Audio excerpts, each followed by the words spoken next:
Welcome everyone to yet another episode in this Simon Go Back series. Usually, India is at the end of the stage where they have made a comeback to get the series level. For a stage, it's the other way around. England have played a marvelous match. They just chased it down, making it look easy. Both teams scored upward of 300, but England chased it down with 6 overs to spare, and it's a marvelous game of cricket we just witnessed. Lots to discuss, but there are plenty of positives as well for India. Vignesh, KL Rahul, quick word on him. Oh, the innings was marvelous. I think so. With seeing his form over the five T20s, there was a lot of doubts on him even being part of the ODI team. I think so. He's just shut everyone else's mouth, including a few pundits with some stellar shots all around the park. And he's always been known for his ease and class in batting. And I think he's just he's proving his haters wrong or proving his There doubters. were a couple of balls there where he played a nonchalant push and it just I think so. raced A across lot of boundary. fours and sixes. Yeah. It was he didn't even follow through with the bat. Yeah. He just checked. It's almost like a check drive which went for sixes and fours. That shows the class in his timing. And I think so. He's been in good form for quite some time. It's just that we have so many good batsmen, and he's just not had the opportunity to play. But I think so that 100 was a marvelous innings. Yeah. Yeah. Vishal, there was another bright spot in our batting. That was, of course, Rishabh Pant. We have talked of him plenty in this last year, last few matches, especially. Yet again, showing why he should be in every match, every team, everywhere. Exactly. He's in a purple patch at the moment, and he just seems to play these kind of knocks where takes on the bowler and clears the fence. We saw that in Test match cricket, T20, and now in the ODI format as well. In yesterday's game, and I think his wicket was sort of a crucial wicket that we lost. So in the last 3 overs, we didn't strike. We struck only 1 6, and that was sort of a turning point. We were around 25 to 30 runs short, looking now at the end of the game, at the end of the day. Sorry. So yeah, but he played well, and hopefully continues that in the third ODI. I agree with you that we may be 10 to 20 runs short. We still made a big total, but that goes to the same point that I told last match. Amog, I posed this question to you. We tend to have this concept of, I think, olden rules concept where we take it deep till 40 and then we accelerate like it's a T20 innings. But given how the power plays are currently functioning, with 4 fielders outside till the 40th over, doesn't it make sense to actually accelerate a bit earlier, somewhere around the 35th over? So you have 5 overs with just 4 fielders outside. Doesn't that bode well for Indian cricket? With England's batting, you should accelerate from 25th over itself and not the 35th over. You should double the score from 25. Before it was, doubling the score from 30 to 33 overs. I think you should double the score of what you're scoring at 25, if not more. It's kind of. I told you in the last video as well. What happened in the first ODI was a bizarre incident. I cannot hold it to one particular scenario. You just got to see the true, monsters of England arriving. So, no, you have to keep it in mind that these people are capable of doing that and start putting pressure more. Yes, Virat Kohli was wonderful. Yes, KL Rahul was awesome. But the last 10 overs, 126 was, irrelevant now. But might be to add to Amok's point, it's also a very interesting dilemma because as he mentioned, that in the first match, England had a very bizarre sort of run. But I think so with the way the game is panning out, this is going to be sort of the situation, because if teams start accelerating before, then they can also tend to lose wickets in sort of clumps, and so it becomes a very tricky situation, and that makes ODI even more interesting now. as to how do you time the big scores. And I think so it brings us back to the old days where it used to be like very exciting and enticing kind of ODI cricket. Yeah, I agree. And Amok told we need to double our score at 25 overs. I think we did much more than that. We just We played have to triple. too slow in the first 25. That's the problem. We have to triple the scores. We can't double the score. Yeah, exactly.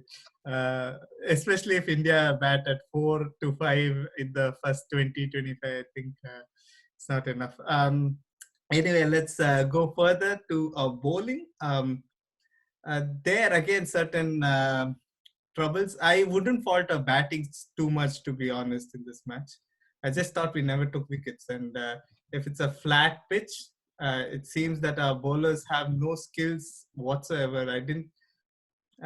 It was strange to see that we didn't do much.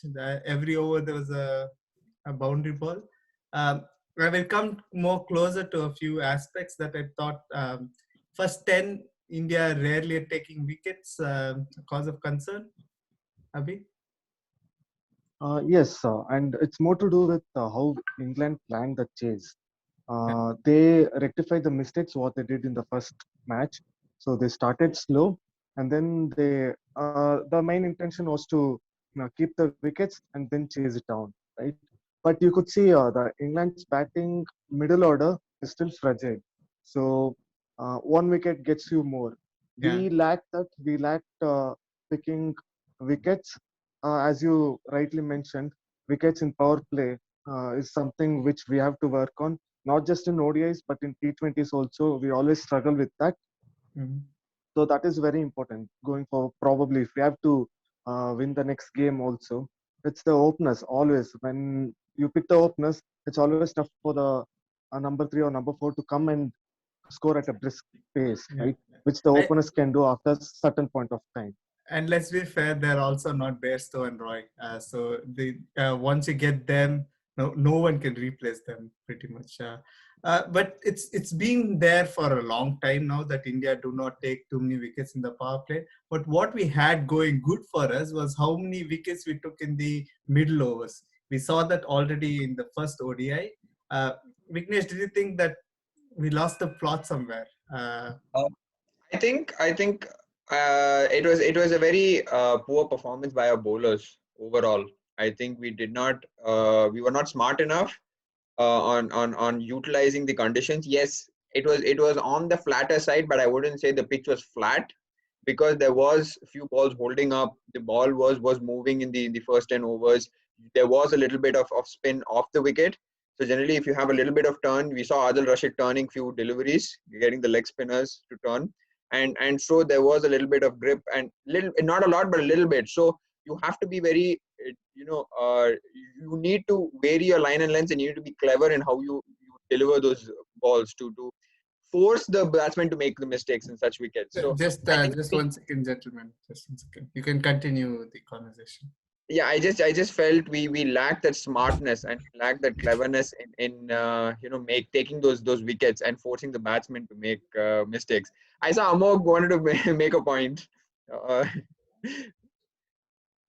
Huh? I saw you raising your hand. I thought you wanted to make a point in between. No, it's just the screen looked funny without Akshar in it, so that's why I was just laughing at it. Oh, okay. But one thing I felt was the length which we bowled. The square boundaries were really short, right? Which was around 68, 69 meters. And if you see a lot of scoring shots where English batsmen were scored there itself. Probably more to do with the length. Yeah. Or we are not. Usually, what happens is we are dependent on quality spinners. They pick few wickets in the middle overs, but right now I would probably get into Amok's shoes. I would support him with Kuldeep Yadav's case. No, I completely agree. Now I want even Krunal to go. What is that bowling? I cannot believe these are international bowlers. This is unacceptable. to give 12 balls, 49 runs. I mean, I'm just lost for words. It's just But it's I I think so. don't. Ben Stokes was playing. Ben Stokes was playing for fun, like how we score in SpongeBob. We hit 12 balls, 50 runs. That is how he was hitting. I mean, what is that bowling? I can't. I'm really Yeah, lost for words. for a moment I There was was, thinking I was watching EA Sports. yeah. There was a Exactly. phase there where I thought that Indians forgot that they can also fight back. And you know how they talk about brain fade movements? I thought there was a brain fade spell of play there. And Yeah. But an And interesting if I, point that I want to mention was to say how important it then is to have someone like Dhoni standing behind the wickets to assess what the batsman is doing. If you see whenever the small movements that a lot of international batsmen make, Dhoni generally notice this, and you always see him talking to the spinners more or less and guiding them. And I think so that is something that is missing for our spin bowlers now. They don't have the guidance of what to do when they're under the pump, and I think so that shows the lack of awareness for our spinners these days. yeah. But I think there's a lot that we can do. I will come, and that's my question for you guys later on. Just one thing I wanted to mention: if there was another bright spot, was our fielding. I thought we had multiple opportunities to run them out. There was one time where Hardik Pandya could have hit a direct hit early on. That would have given us a very quick breakthrough in the power play. There was also chances. There was a throw when Kuldeep from the deep, Kuldeep Yadav's direct hit. So there are things that to take back as well, and I'm sure India will bounce back. The question I have for you guys is simple: what is that one change you would like to do so that India clinches this ODI series and makes it victory in all fields? Vignesh, you can start. For me, the change that I would make is more in the bowling department. I think so. Kuldeep Yadav is under massive pressure, and I think so. He's just sort of lost his way. I think so. He's like the Rishabh Pant prior to the Australia series, where I think so. He just needs time out of the Indian setup. Just go back to the roots and try to figure out, what works and how he can improve his game. I think so. He just lost the plot mentally. And I think so. He just needs to find his feet back, do a little bit of Ranji Trophy and then come back. So for me, the only changes might be make a change for Kuldeep Yadav and bring in might be Yuzvendra Chahal and see how he fares. His track record in the T20 was not great, but because Yuzvendra Chahal is sort of the mainstay, spinner, and we need a wicket taking I think bowler. the point is clear here that okay, Kuldeep, he's been like a baggage that you have just been taking everywhere, and he's not had time in the field. Even a Vijay Hazare tournament would have done him a lot of good. Okay, Abhi, even if you replace Kuldeep with Chahal, we still have 5 bowlers. Do you think it's still the way forward, especially in 50 overs, where if you get found out, it's merciless? Kuldeep bowled 8 overs in the stretch. These guys are crazy good batsmen, and yeah. So 5 bowlers, is this still? Keep coming to that.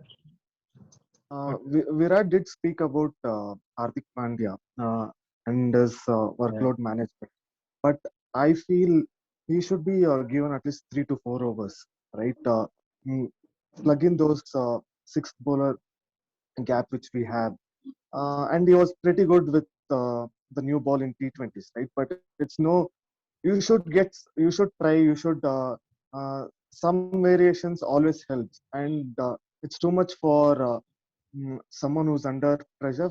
For example, Kuldeep Yadav to bowl in a stretch, even though he's giving away runs, but since you don't have an option, you go with that, right? So what Vignesh pointed out was right. Getting Chahal in place of Kuldeep Yadav and make Hardik Pandya bowl 3 or 4 overs. Okay, I'm going Since to it's put a something. decider, I'm going to say something different. Do we need an extra batsman there? Can we just replace him with a different all-rounder? Bring in, say, Washington Sundar as well, given that he'll give you a 6 bowling option. If Hardik Pandya is only a batsman in the setup, Amog, do you think we can do something that way? no, I really don't think that would be the thinking.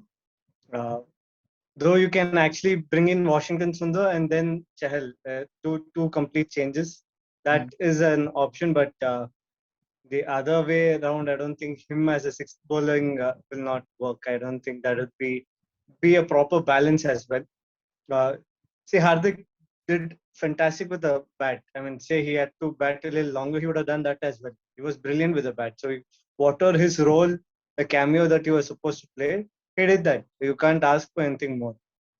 Since we had won the first match, I think that was the logic behind probably not using him when they're going hammer and tongs.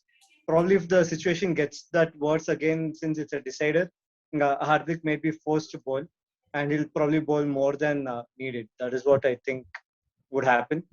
But yeah, I mean, workload management is a very weird thing, which I think is happening only in this present generation. I don't think this workload concept was ever there in the previous time. Pre IPL, I don't think there was such a thing called workload management at all. It is something which you're listening so often these days, and hopefully we figure out a way to keep our best all-rounder intact. Yeah, and I think the last question to Shal, do you think we need to change our bowling as well? We had the same pacers even in the T20. We had the same pacers again in ODI. Do you think it's time that we give something different, we serve something different to the English batsmen? Do they just know what lines these guys are going to bowl, which ball to attack, things like that? Yeah, I think all the talk on playing Washington Sundar or Chahal instead of Kuldeep, which I agree, Kuldeep is not in form. I would play only one spinner and play an extra seamer because the spinners are going for a lot of runs. And even in the first ODI, they did go for a few runs. And second ODI as well, in those 5 overs where England scored around 90 odd runs. Well, it was astonishing batting, but at the end of the day, we need to win the series. So go with an extra seamer, and for me, T. Natarajan has to play because he's sort of a left-arm seamer and brings in another dimension and something new for the England batsman to think about. So that's the route I would take for the third ODI in the terms of selection. Okay, I think that's a valid point there. And thank you, everyone. Yeah, Amok? Yeah, I say that's a good change. That would be a nice change. If I could add just one point. The previous Amog was talking of previous era where we had batsmen who could roll his arm, right? Like say someone like Suresh Raina, Sachin Tendulkar, Sehwag. All these people could bat as well as get in those 2 or 3 overs. In this generation, I feel we have very less options. So we have only Rohit Sharma. Only have Rohit Sharma. Who was not bowled. He's also from the old generation, huh? So yeah, like it seems like we currently are breeding great cricketers, great batsmen, but these batsmen just never get the opportunity to roll the ball. And there I saw a good mention somewhere, a good theory, that is probably because now we have such good net bowlers that before era, Tendulkar and all these guys had to do those net overs to these batsmen. Dhoni himself loved bowling to these batsmen, but because we have specialized net bowlers, they just don't get the opportunity. They do their hours in the nets and they just go and have a drink. If you see the habits of batsmen these days, they bat in the nets against good bowlers. Then they take maybe 10 minutes, 15 minutes break. Then they go into a net beside and they have throwdowns. You know, from you have specialized throwdown specialists who give them, then goes for half an hour and then they're off. So then this is again another point we can explore in a separate episode. But thank you, gentlemen, for joining. Hopefully tomorrow India does what India does best: come back and win the series in the decider. Yeah, I mean, if we clinch the series, it is a perfect series. Yeah. But if it doesn't happen, I would still be, like I said in the previous videos, I still feel we gave a thorough thrashing to England, except for the last match where we've been on the better side of the series. Of course, yeah. Okay, thank you everyone, and thank you for watching. So catch you later. Bye.